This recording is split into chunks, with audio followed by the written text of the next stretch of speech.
If there's one episode that you've got to pick out, which one are you the most proud of? The most proud of? I think it's got to be. I'm going there. It's got to be your dad. You know what? Yes.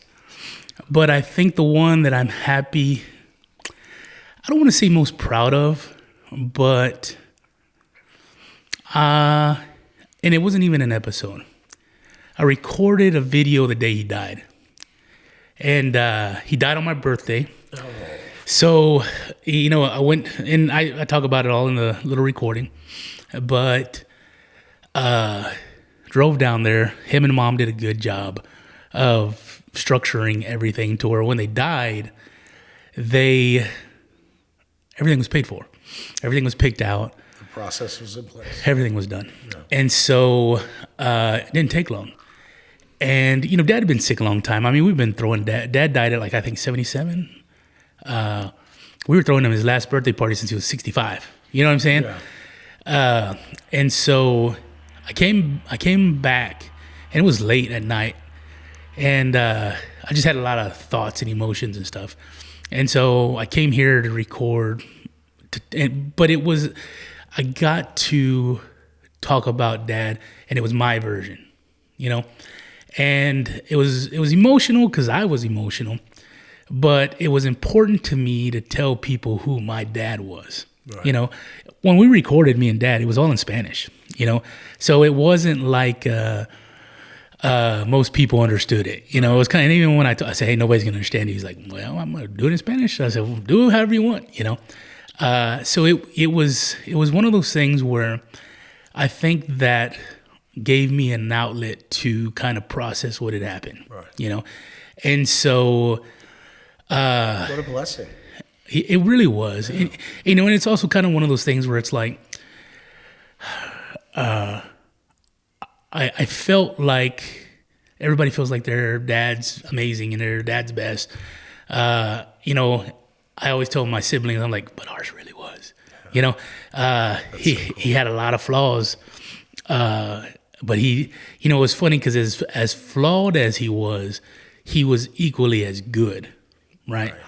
And those are some interesting people, A lot of times I find myself thankful that I'm Bear's son, and it was funny because all I do is work and do the podcast. I don't do much else.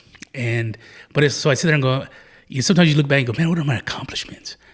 And I'm like, well, my accomplishment was just Bear's son, But it's funny because when you meet people, when you talk to people, and you're at the church and you see all these people come up to you and they tell you stories you didn't know about your dad. Right. You already thought he was a good guy. Those are great. But you hear those other ones, and it's like, man, what's funny? I was really happy. I always tell people like the grandkids. One day when you have grandkids, you don't have any yet, right? I don't. Okay, good girls. I'm starting to get worried, but it's okay. They always see their grandfather or grandmother as an old person. Right. There's not a whole lot of reflection of what they were like 40, 50 years ago, Exactly. And it's funny because at the church, Dad's grandkids and great-grandkids were there. And, they're burying their grandfather, who they loved. But when they were aware of him, he was in a recliner most of the time. Right. I agree. Same with my childhood. Yeah. And, it was nice because the city of George West gave Dad his own day. Oh, no way. Yeah, they gave him his own day, Bear Molina Day. I think it's the 21st of November is what they gave him. And it was funny because you were able to show your grandkids and great-grandkids, because when that happens, they go, oh, what the fuck? Who was Grandpa?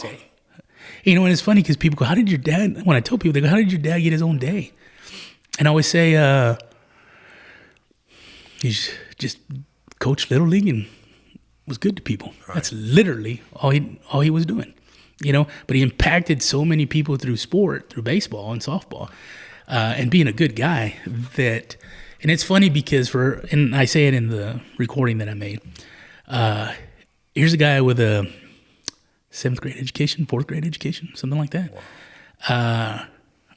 Could read and do the things he needed to do, but education wise, I feel like maybe there was a little bit of him that felt like he was lacking, because he probably was, right? But it was funny because of all the people that he impacted just through sport, Right. you know, and it was something that he loved. He loved coaching. He loved sport. Right. And it's funny because, like, something so simple as baseball, softball, whichever one it was, like, we forget how impactful that is on us when we're little. You know, and I tell people, people think it's a game, but Dad always treated it as life lessons. Right. You know, he always associated with those things with life. You know, and so you see these girls that he coached, or boys that he coached, or grown men even, and it's funny because they still talk about Dad, and they have their own kids. They might have their own grandkids, and it's like, how difficult is that to impact somebody's life when they're 7 or 8? Playing fucking Little League. Right. But yet here they are, mid-40s, and they still talk remember. about when they were 7 or 8. It's Playing an Little League. amazing person.